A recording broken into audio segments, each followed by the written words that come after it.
Bonjour, bonsoir, Akwaba. Scandale, oh, scandale. Prophète Ojaba a trompé sa femme avec la chanteuse de sa chorale. Voilà les propos du prophète et de la fille qui se défendent.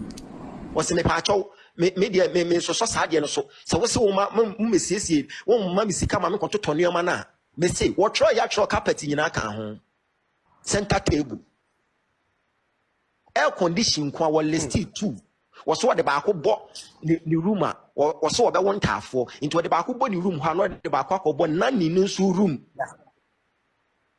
nti wɔbɛfa nani nyinaa ni nyinaa no ɔboa wo ɛna afei deɛ watena hɔ Saturday na sɔfo maame nso bɛba na Sunday aduru na afei me ho mete de be yan say men san kope another 600 million fama no enti me transacte 40 million 400 million na de ma no na me de 220,000 de ma na na de ko share ne nsem o de share ne nsem wie ya pe no test me message ne wa ha me nsa akasika no enti ma me mre kakra me kototo no ma me siesie fi wo wie a mekɔ okoyi perfumes auto perfumes ane boy den ene nyama kakra de egu bag with free bag and or the mame perfumes bebre nti meji ya na meda na so se me ma ne hag nti me ma ne hag no afi de me hu ya na opia mato mpa ne so and am say me pa acho me nye ready for this menim say wo se wo pe me but nya abotre ma me nye ready video na mama why me pa acho I said I am not ready for what you are telling me to do. I can't do that. So it is better.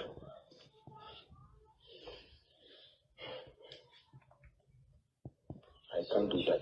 Go ahead, thank you, brother. Just what you want. Hey, me say, I can't do what you are telling me. So you go and give birth. I will take care of my child. Simple.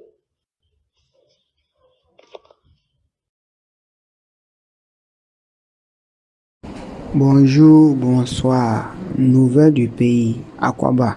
Nous avons l'armée française qui quitte la Côte d'Ivoire définitivement suite à la demande du président de la République, son Excellence M. Alassane Draman Ouattara. L'armée française est donc en passe de quitter la Côte d'Ivoire. Alors que signifie la fin annoncée de la présence des quelques 1000 soldats déployés à Port-Bouët? Nous posons la question à Antoine Glaser, journaliste et essayiste auteur avec Pascal Hérault de l'ouvrage Le piège africain de Macron aux éditions Fayard. Antoine Glaser, après le Tchad, le Sénégal, la Côte d'Ivoire annonce à son tour qu'elle met fin à la présence militaire française sur son sol. S'agit-il d'un nouveau revers diplomatique pour Paris? Oui, mais en même temps, c'est un revers diplomatique pour Paris, mais c'est aussi parce qu'on est quand même dans une nouvelle période historique et on voit bien que c'est une période, je veux dire, il n'y avait plus aucune raison qu'il y ait encore des drapeaux français avec des bases militaires françaises en Afrique, en dehors de Djibouti, qui est vraiment tourné vers le proche Moyen-Orient, qui est totalement autre chose, où il y a le monde entier, les Américains, les Chinois. Mais je veux dire que ça soit en Côte d'Ivoire, au Gabon, au Sénégal, c'est vrai que c'est une sorte d'anachronisme historique. Je veux dire, à la chute du mur de Berlin en 1990, finalement, il n'y avait plus aucune raison.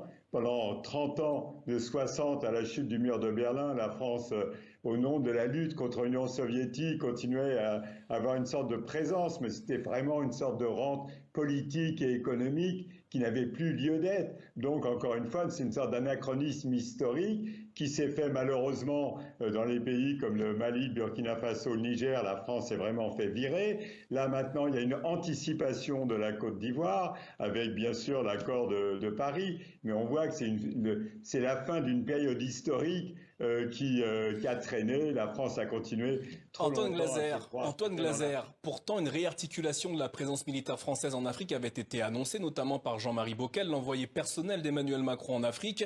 Le pouvoir français a-t-il fait une croix sur ce projet?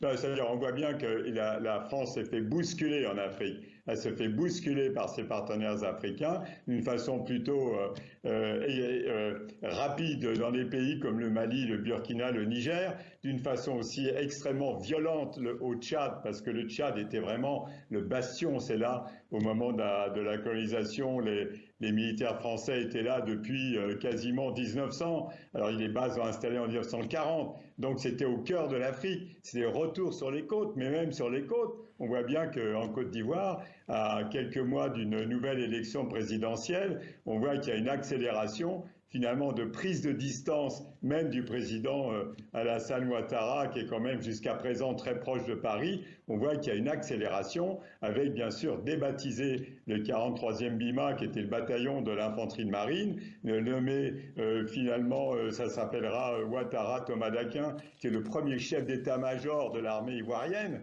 Donc on voit qu'il y a une accélération, une vraie inquiétude par rapport finalement à cette jeunesse africaine en recherche de souveraineté, et que les chefs d'État, ils accélèrent. Et donc, on voit bien que Paris est complètement maintenant...